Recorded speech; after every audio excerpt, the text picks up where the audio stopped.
Good morning.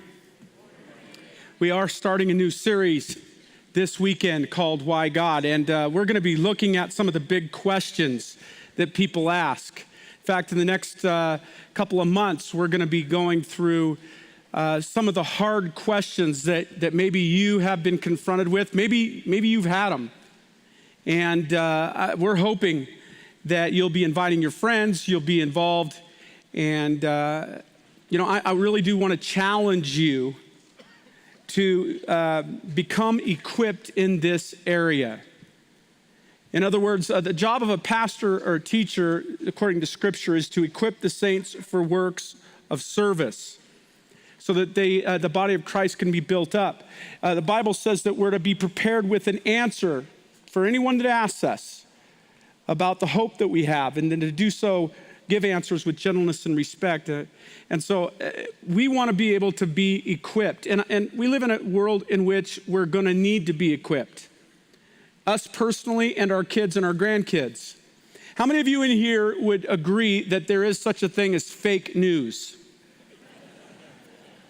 Whether you're a liberal or a conservative, you see people pick and choose what facts they want to believe in and create a narrative with it. You see people with biases, and when they look at an event, you can look at the same event with a completely different perspective.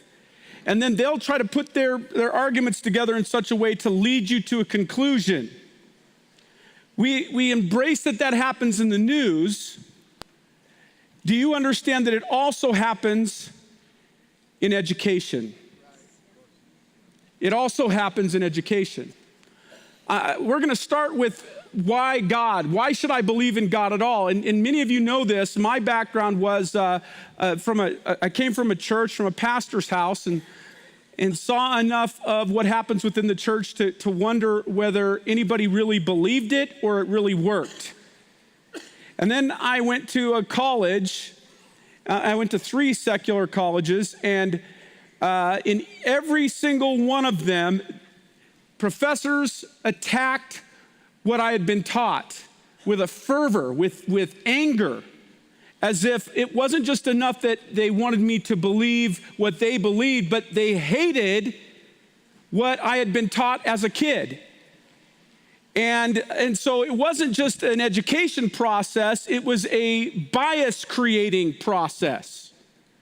And so I want you to know that part of what we believe in as a church is not just changing the world one person at a time and growing, and being a light to our community to reach outside the walls through all the different ministries we do, but nationally right now, about 80% of kids who were brought up in the church are leaving the church once they get to college, once they get out in the world.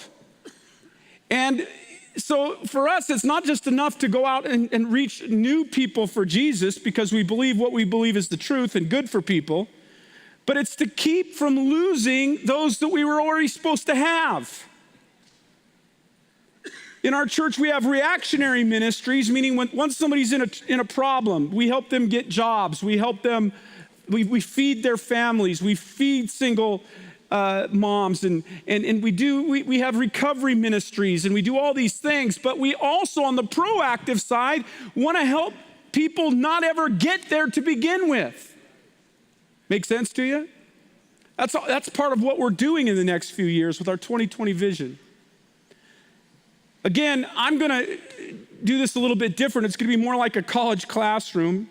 And I want you to know that the difficulty for me is after years of studying this subject, there's so much of it that I feel like I have way more than I have time for, which means I'm going to go fast. But again, if it's going to be based on what I do in here, that's all you're going to get, it's not going to be enough.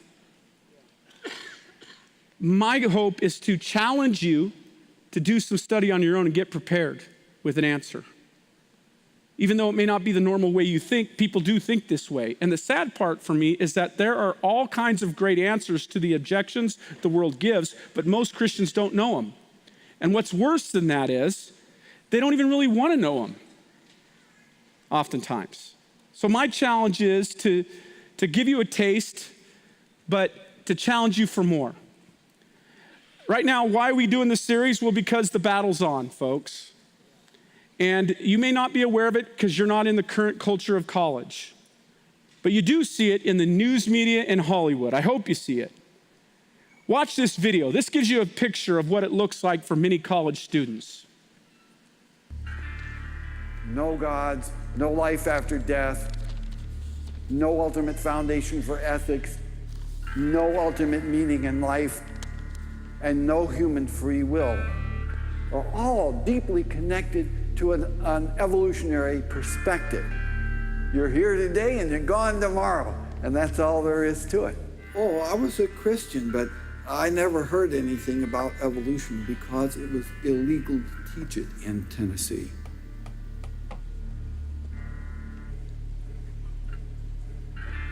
He started talking about evolution as if it had no design in it whatsoever. And I came up to him and I said, "You've left out the most important part." And he said, "If you feel the same way at the end of one quarter, I want you to stand up in front of the students in this class and tell them this deep lack in evolution." And I read that book so carefully, and I could find no sign of there being any design whatsoever in evolution. And I immediately began to doubt the existence of a deity. But it starts by giving up an active deity. Then it gives up the hope that there's any life after death. When you give those two up, the rest of it follows fairly easily. You give up the hope that there's an imminent morality. And finally, there's no human free will. If you believe in evolution, you can't hope for there being any free will. There's no hope whatsoever of there being any deep meaning in human life. We live, we die, and we're gone. We're absolutely gone when we die. I don't feel one bit bad about holding the views that I do. There's not anything in the views I hold that makes me, oh, I wish I had free will, or, oh, I wish there were a God. I don't ever wish. I never hated religion. I found religion quite comfortable, and I liked the people in it. What led to the atheism was learning more about science, learning more about the natural world, and seeing these horrible conflicts with religion. And it was then, when I discovered evolution, when I discovered Darwinism, that I realized there's this magnificently elegant, stunningly elegant explanation, which I didn't quite understand to begin with. When I did understand it, then that finally killed off my remaining religious faith. And if you separate out the ethical message from religion, what have you got left? You got a bunch of fairy tales, right? I think that God is about as unlikely as fairies, angels, hobgoblins, etc. Religion, I mean, it's just fantasy, basically. It's completely empty of any explanatory content. And it's evil as well. Half the people in this country think that drugs is what you have to regulate to make us safer, and half the people think guns, that's what you got to regulate to make us safer. But I always think if you're going to regulate one thing that has the most potential to cause death and destruction, religion. You got to start with religion, and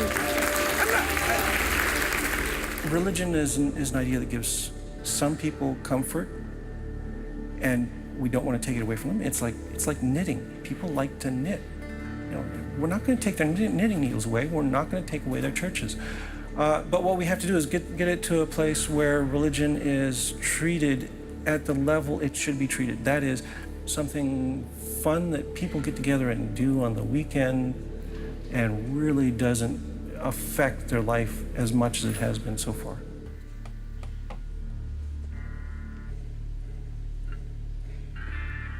Greater science literacy, which is going to lead to the erosion of religion. And then we'll get this nice positive feedback mechanism going, where as religion slowly fades away, we get more and more science to replace it. And that will displace more and more religion, which will allow more and more science in. And we'll eventually get to that point where religion has taken that appropriate place as a side dish rather than the main course. You have written that God is a psychotic delinquent invented by mad, deluded people. No, I didn't say quite that. I said something rather better than that. Oh, well, please tell us what you said. Please tell us what you said. Well, I would have to read it from the book. No, please. The God of the Old Testament is arguably the most unpleasant character in all fiction. Jealous and proud of it, a petty, unjust, unforgiving control freak, a vindictive, bloodthirsty ethnic cleanser, a misogynistic, homophobic, racist, infanticidal, genocidal, filicidal, pestilential, megalomaniacal, sadomasochistic, capriciously malevolent bully. So that's what you think of God? Yeah.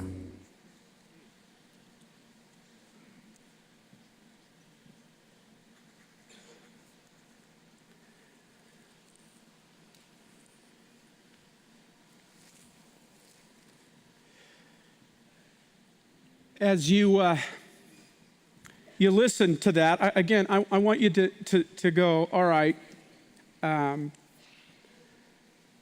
why is it? You saw that last statistic.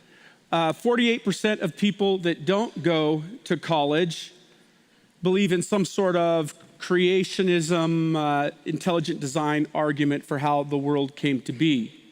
That's fairly low. That's fairly low.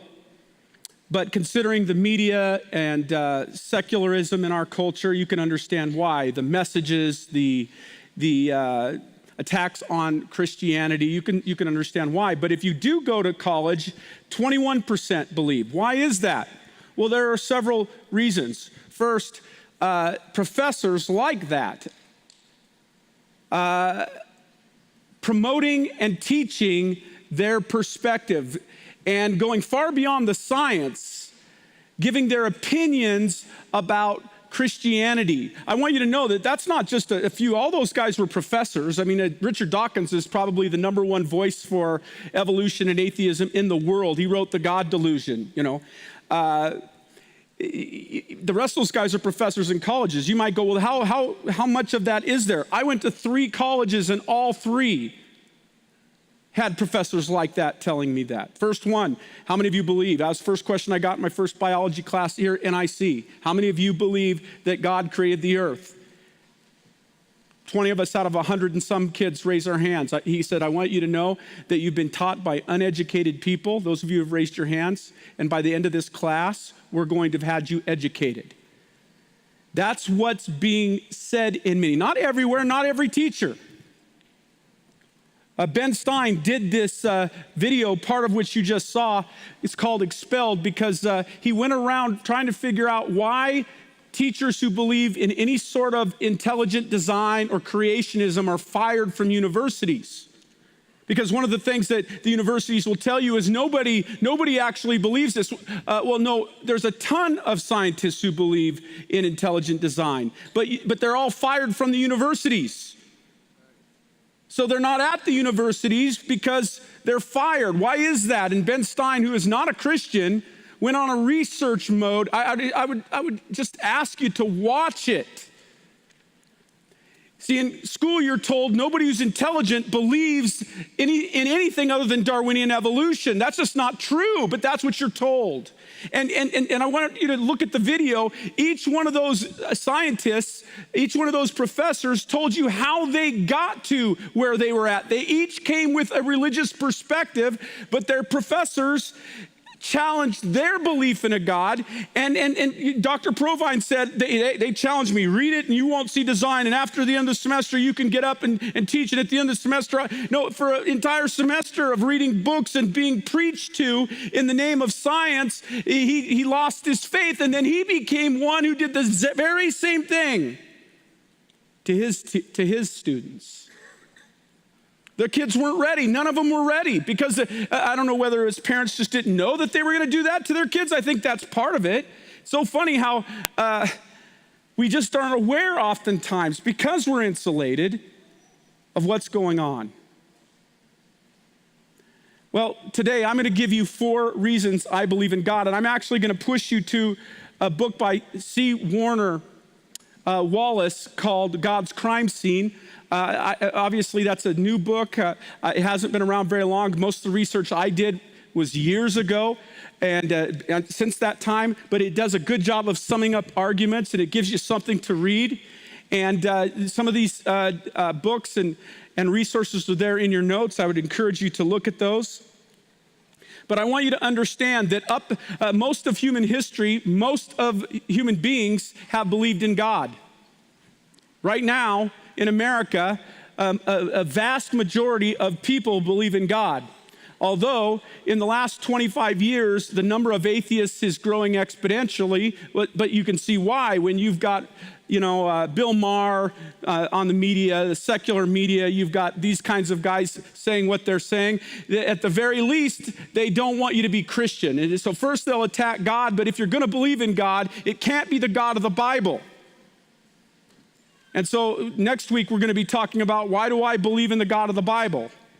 How do I know which God? We're going to talk about that next week. But again, most of these professors, there is no God, and if there is a God, it's not the God of the Bible. I'm going to explain why I believe in God this week. And the arguments that convinced me years ago, and hopefully you'll follow with me. Again, there's so much information, I'm going to have a hard time, and I'm going to have to fly. But again, when I just trust the Lord and go, Lord, my job is just to give people a taste that they can do more research on. It takes the pressure off of me. I have to remember that. No pressure, no pressure, no pressure. First reason why I believe in God is called the cosmological argument. The cosmological argument.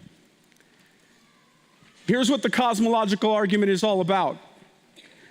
One of the reasons that people have believed in God for all of human history is because, first, people exist. And they go, well, we exist. How did we get here? It's a basic question. People have always believed that something can come or cannot come from nothing. You don't just exist. The earth just isn't here.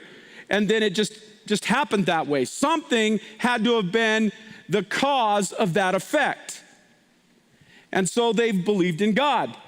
In the 1700s, however, the Enlightenment takes over, and because of much of the hypocrisy and the wars concerning religion, people got sick of religion as it was, and people started to ask questions as science became the study initially of how God did things. As they started to discover some complex things, they came to the place where some of the scientists said, well, I don't want to believe in God. I don't want to believe in the God of the Bible.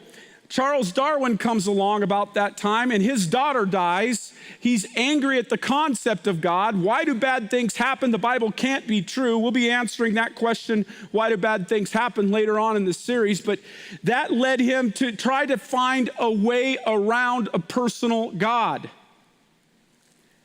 He tried to discover, and he created Darwinian evolution. Now, I want you to understand, Darwinian evolution was not created to explain how God created the world. Darwinian evolution was designed to explain away a need for God at all. And Darwin said there has got to be a naturalistic explanation, meaning inside the room. There's nothing outside the room to create the universe, so to speak. So something inside the room has to be responsible for how we were designed. So, of course, if you know anything about Darwin, he went to an island, saw some ways in which animals change over time. And by the way, whether you're a Christian or a non-Christian, whether you're a theist or an atheist, we all accept what's called microevolution. Things do change within species over time. We do believe that a wolf that's in North Idaho will have thicker hair than a wolf in Arizona. Within the species, they have the ability to adapt. We believe in microevolution, but Darwin believed in macroevolution. Macroevolution was that everything was related through random, undirected processes. Naturally, life changed over time. That though it appears to be complex in design, Darwin didn't have a problem with appearance of design. His problem was with actual design. He believed that naturalistic, undirected, random processes through natural selection created the earth, created life itself. They also at the same time developed a theory of the universe. Up until that point, people believed that the universe had been created by God, but they had to come up with a way the universe could exist without God creating it. So they, rather than having an eternal God, they decided that the universe itself was eternal. It had no beginning. It always existed. And so the steady state theory by Frederick Hoyle was adopted in most of the books in America, in American science, until Einstein came along in the 1920s and he proposed that the universe had a beginning. It was coined the Big Bang. So for a while in American history, in the 1900s, there were two competing views. A steady state theory of evolution, meaning that the universe has always existed, and the Big Bang. But as time went on, more evidence came for the beginning of the universe. The Hubble telescope, other professors. Now, across the board, all scientists accept that the earth is expanding, and the Big Bang, they would call it the Big Bang. We as believers call it God spoke. That the earth, or that the universe had an origin. Now, let me just read some quotes to you from scientists. And again, scientists, the best scientists in the world who have done the research, are going to say some things to you that contradict what you heard these guys saying and what they believe. So when these guys get up and say evolution is a fact, but then it's debated by other scientists, you just don't get to hear about it. Why don't you get to hear about it? Well, because somebody's maneuvering and manipulating what you do get to hear. That's why we call it fake news. Astrophysics researcher Paulo Cirencia said the discovery of background radiation together with observed abundance of helium was a mortal blow to the theory of a stationary universe. Steady state theory. Only an initial fireball could have produced it. This meant that the universe had an origin. Francis Collins, leader of the Human Genome Project. The Big Bang cries out for a divine explanation. It forces the conclusion that nature had a defined beginning. And so scientists came to the conclusion that the universe did not exist forever, which then goes to the question of then how did it get here? Well, secondly, scientists started to look at the universe itself. It appears to be random, but then they started discovering that the universe has laws governing it. Francis Collins says it this way. Altogether, there are 15 physical constraints whose values the current theory is unable to predict. They are givens. They simply have the value that they have. This list includes the speed of light, the strength of weak and strong nuclear forces, various parameters associated with electromagnetism, the force of gravity, the chance that all of these constraints would take the values necessary to result in a stable universe capable of sustaining complex life forms is infinitesimal. Now, here's what I want you to understand. What he's saying is, only a specific kind of universe could sustain life, and it has to be laws that set. Like, for instance, there are all kinds of different ways gravity could be set up. If it was any stronger in this room, then we would be crushed. Gravity would crush us. If it was any weaker, we'd be floating in this room. How many of you would like weaker? I'd like a little bit weaker. That'd be kind of cool. Okay? In order for plants, in order for stability, listen, the earth itself doesn't just have gravity. The universe has some principles that hold it together. Scientists are discovering these principles. Stephen Hawking wrote this: the odds against a universe like ours emerging out of something like the Big Bang are enormous. He said, I think there are clearly religious implications. Paul Davies wrote this, listen, from Arizona State University. The odds against the level of fine tuning related to dark matter alone has been likened to 10 to the 120th power to 1. Davies likened these odds as unlikely as flipping a coin and getting heads no fewer than 400 times in a row. Here's what he's saying. First of all, 1 in a trillion is 14 zeros. 10 to 120th power, we don't even have a name for. We don't have a name for that number. That's one of the 15 constraints. In order to have a universe where there's life, each of these 15 constraints have to be exactly what they are. It's called the anthropic principles. In order for just one, it's 10 to the 120th power to 1. Then the next one is 10 to the 160th power to 1. What happens when how many of you know what is 1 in a trillion, 1 to 14? How many of you guys put in for the lottery? Don't tell me, I don't want to know. Highly unlikely. That number is nothing compared to this. But now you have to add the constraints of 120 to 10 to 1 to the next one, which is just as likely, just as big, and it's principle, probability on top of probability on top of times 15. It's an infinite number, as close to infinite as we can get.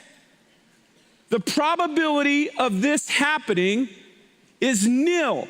And notice all of these scientists are saying that either it just happened. First of all, they would say, we don't know where it came from. How did it go from a big bang to where there's rules and laws in the universe? How does that happen left to itself? Something can't come from nothing. Order doesn't come from disorder. The second law of thermodynamics says that energy goes from a higher level of utility to a lower level of utility left to itself, meaning that things are winding down, not winding up. Left to itself, things wind down. You don't go from craziness to order left to itself. I want you to get this. Here's what Freeman Dyson said. The more I examine the universe and the details of its architecture, the more evidence I find that the universe in some sense must have known we were coming. Arno Penzias, Nobel Prize winning scientist. The best data we have are exactly what I would have predicted had I had nothing to go on but the 5 books of Moses, the Psalms, and the Bible as a whole. At this point, this is Robert Jastrow, at this point, it seems as though science will never be able to raise the curtain on the mystery of creation. For the scientist who has lived by his faith in the power of reason, the story ends like a bad dream. He has scaled the mountain of ignorance. He is about to conquer the highest peak. As he pulls himself over the final rock, he is greeted by a band of theologians who have been sitting there for centuries. You're not being told that in college, folks. I believe in God because of the cosmological argument, but I also believe in God because of the design, the biological design argument, meaning that it's one thing to have a universe that's fine-tuned. We haven't even looked at the earth itself yet. Sir Frederick Hoyle, the originator of the steady state theory of evolution, said to this, according to Fred Hoyle's analysis, the probability of cellular life arising from non-living matter was about 1 to 10 to the 40,000th power. Remember, we already said 14 zeros is 1 in a trillion. 120 to the 10th, 10 to 120th to 1 is big. 40,000 zeros. Notice what he says. He commented, it is big enough to bury Darwinism and the whole theory of evolution. There was no primeval soup, neither on this planet or near any other. If the beginning of life were not random, they must therefore have been the product of purposeful intelligence. Here's what he said. Listen to this. The chance that higher life forms might have emerged in this way is comparable to the chance that a tornado sweeping through a junkyard might assemble a Boeing 747 from the materials therein. Watch this video. It wasn't until about 10 years or more ago that I read a book called Evolution, a Theory in Crisis by a geneticist by the name of Michael Denton, an Australian. And he put forward a lot of scientific arguments against Darwinian theory that I had never heard before. And the arguments seemed pretty convincing. And at that point, I started to get a bit angry because I thought I was being led down the primrose path. Here were a number of very good arguments, and I had gone through a doctoral program in biochemistry, became a faculty member, and I had never even heard of these things. And so from that point on, I became very interested in the question of evolution, and since have decided that Darwinian processes are not the whole explanation for life. Michael Behe's skepticism derived in large measure from what modern biology has revealed about life's most fundamental unit, the cell. In the 19th century, when Darwin was alive, scientists thought that the basis of life, the cell, was some simple glob of protoplasm, like a little piece of jello or something that was not hard to explain at all. This perception didn't really change too much until the early 1950s. But in the last half century, our knowledge of the cell has just exploded.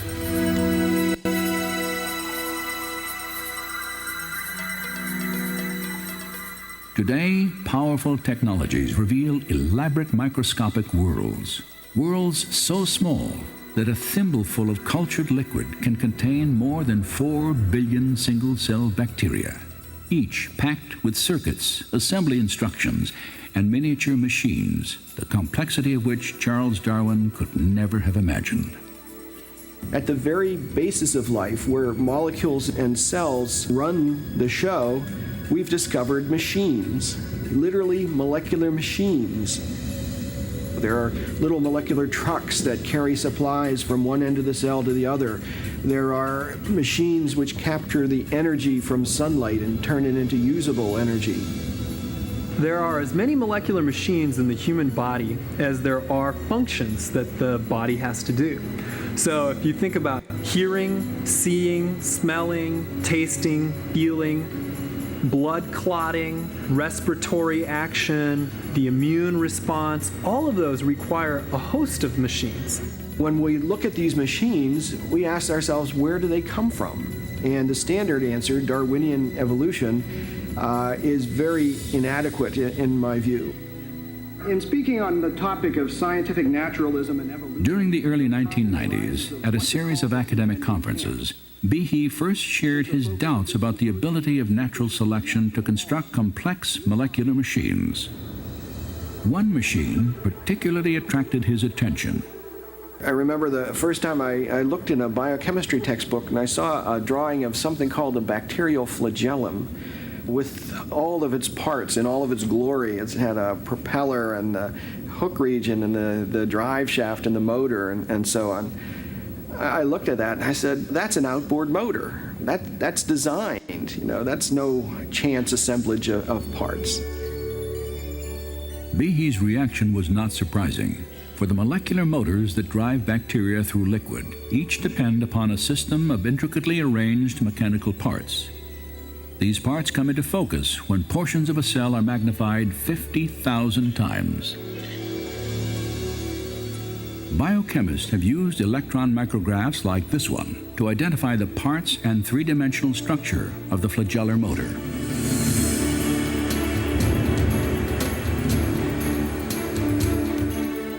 In the process, they have revealed a marvel of engineering on a miniaturized scale. Howard Berg at Harvard has labeled it the most efficient machine in the universe. These machines, some of them are running at 100,000 RPMs and are hardwired into a signal transduction or sensory mechanism so that it's getting feedback from the environment. And even though they're spinning that fast, they can stop on a dime. It only takes a quarter turn for them to stop and shift directions and start spinning 100,000 RPM in the other direction. And just like outboard motors on motorboats, it has a large number of parts which are necessary for the motor to work.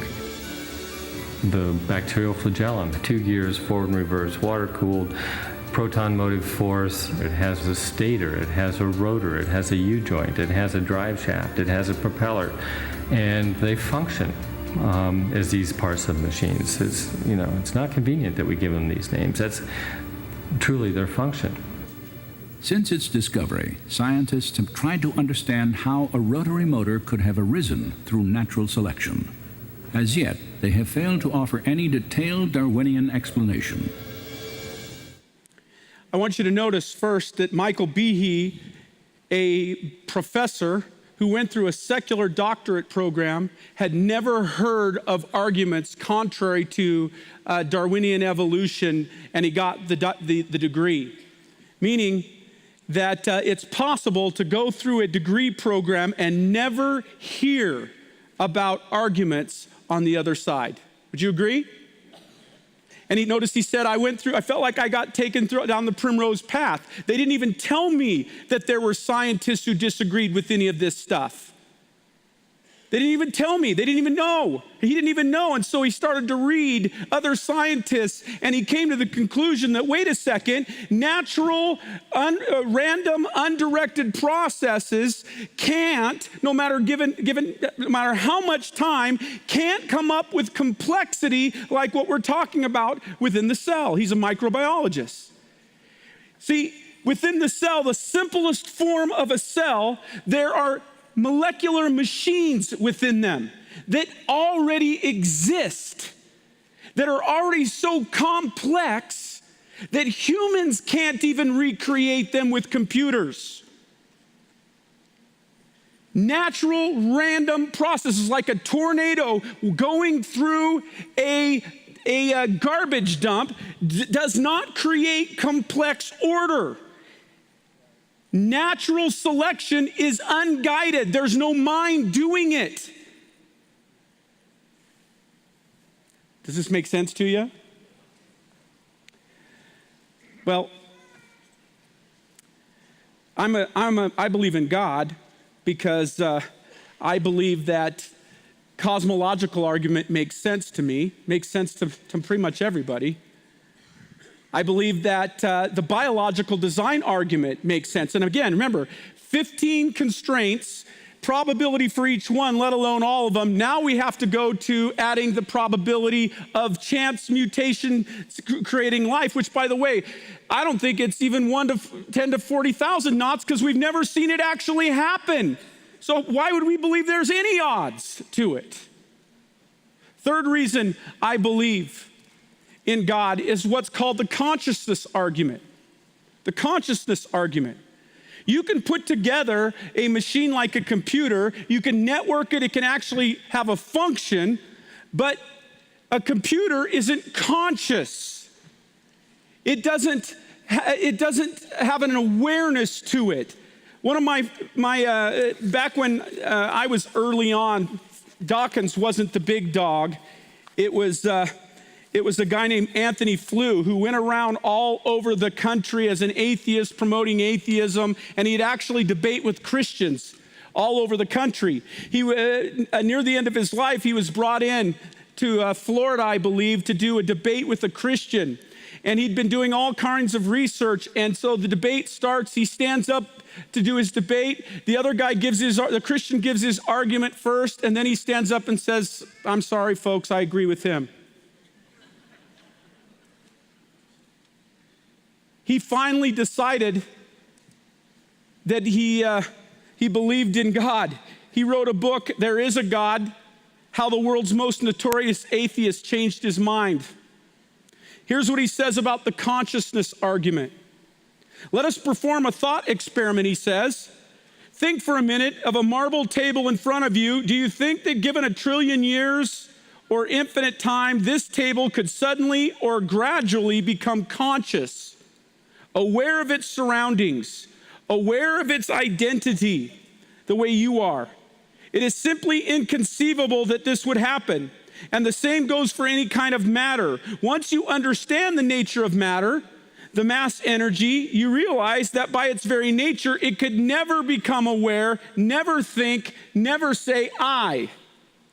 But the atheist position is that at some point in the history of the universe, the impossible and the inconceivable took place. Over the last 300 years, empirical science has uncovered immeasurably more data about the physical world than could have been imagined by our ancestors.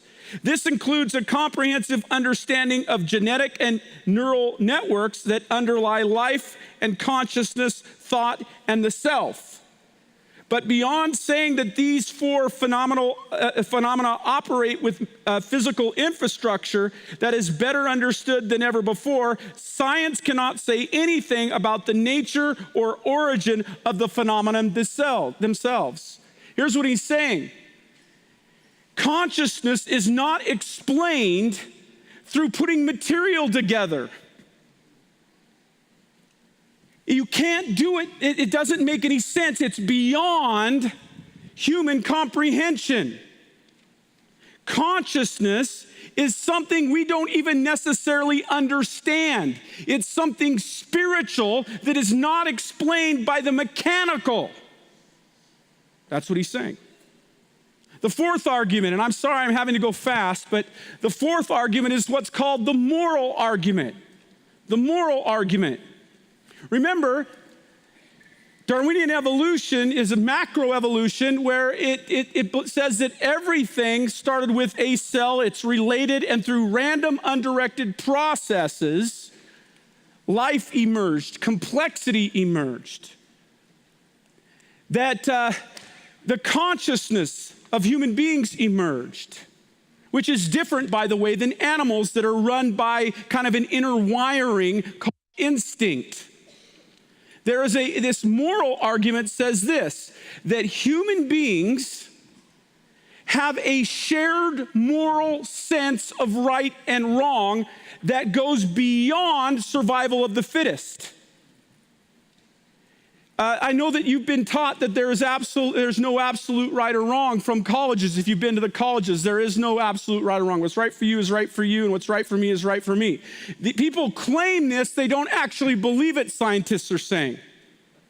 Scientists are saying that if you study humans in general, there is a core shared belief system at the heart of every culture. That there is an absolute right and wrong that humans accept. They say they don't accept it. Like they say, there is no absolute moral right and wrong. You do what you're going to do, I'll do what I'm going to do until you try to steal from me. And then wait a second, until you try to hurt one of my family or take something from me. Whoa, whoa, whoa, you can't do that. That's not fair. Where does this sense of fairness, of absolute right or wrong come from? And notice that this absolute moral right and wrong is altruistic, meaning that the survival of the fittest says that you'll do what is best for the survival of the species. And so animals, you notice that a wolf will kill a wolf. A bear will kill a bear. You don't go, that's murder. With human beings, we say, no, that's murder. There's something about us that says that's at a whole different level. Here's what some of the great scientists have said about this. By the way, J. Warner Wallace, author of God's Crime Scene, says this: humans throughout history have recognized the universal, transcendent, objective nature of a variety of moral codes, even though some behaviors can be defended under certain circumstances. For instance, in Africa, it might be okay to kill somebody from that tribe, but within your own tribe, you can't. Murder can be justified based on some factors in each society, but there's a general standard that murder is not acceptable. Francis Collins, head of the Human Genome Project for the government, said this: what we have here is a very peculiar concept of right and wrong. It appears to be universal among all members of the human species. Though its application may result in wildly different outcomes, it thus seems to be a phenomenon approaching that of a law, like the law of gravitation or special relativity. As C.S. Lewis put it, he said this: If a man will go into a library and spend a few days with the Encyclopedia of Religion and Ethics, he will soon discover that massive unanimity of the practical reason in man, from the Babylonians to the Samos and continuing, share a common understanding. He says he will collect the same triumphantly monotonous denunciations of oppression, murder, treachery, falsehood, and so on. The moral law asks this question: where did it come from? Where did this overall standard of right and wrong come from?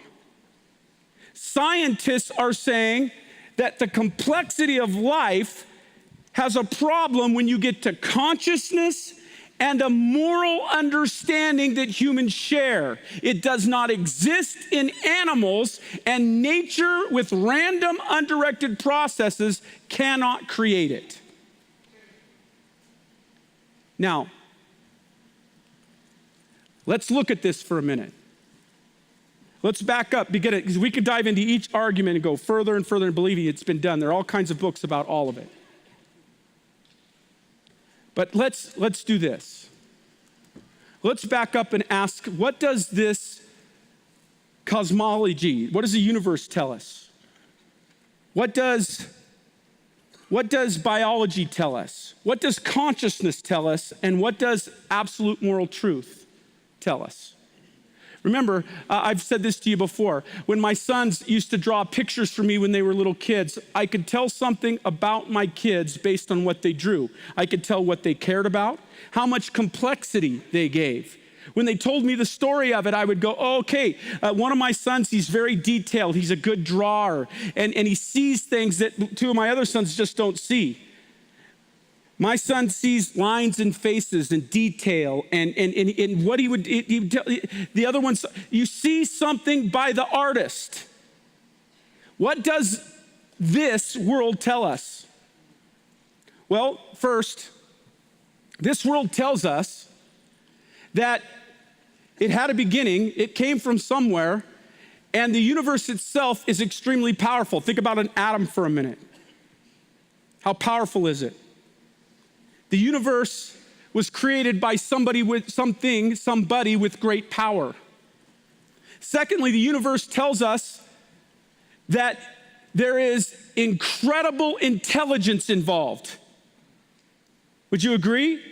We're getting into molecular engines we have no idea how to create with our best intelligence. We have no idea how this happened and the complexity. And the deeper we get with new and material, new forms of instruments, the more intelligence we see. Thirdly, the universe is beautiful. The earth has been designed in such a way that there could be complex life and beauty. Human beings are not just mechanical in nature, biologically designed robots, but they have free will. They have consciousness. They have the ability to be aware and to make decisions. They have the ability to love and feel and notice beauty. We have the ability to know right from wrong, and we have the ability to choose right and wrong. As you start to understand creation itself, it says something about our designer. It says something about what he values, what he likes, what he doesn't like. And it leads us directly to the God of the Bible. Now, some of you are going, okay, I accept that there's a God. Okay, I could see that. I mean, most people do. But the God of the Bible? I mean, come on. You'll have to come back next week.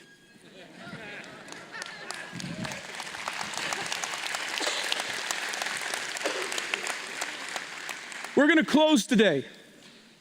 Inside of your bulletin is a decision card. And every week, people make decisions for Christ, to change their life, to accept him for who he is. They get the message that God actually loves you, designs you, and wants to have a relationship with you. We want to tell you about this God. We want you to know him because he changes your life. He's spirit. He feels. He made you to feel. He wants you. There are going to be people all around today that would love to pray with you. There's a card inside your bulletin. I know this may have prompted questions that you need answered. This is the most important discussion you can have. Dr. Provine says if evolution is true, and he believes this, if evolution is true, then there is no free will, there is no purpose in life, there's no second coming. You live, you die, and it's over. And listen, many people, if you teach evolution as if it's fact and it's true and it explains away God, then it makes sense that when you get down, you hurt yourself or you hurt somebody else. I mean, if we're just animals and we're accidents and we're random, then why not kill or die? Why not take drugs and do what you want and ease your pain? Because the life stinks, you might as well have fun. Why not do all these things? But if there is meaning, if there is purpose, if there is something more, and God wants you to have it, you're missing something, and we want you to have it.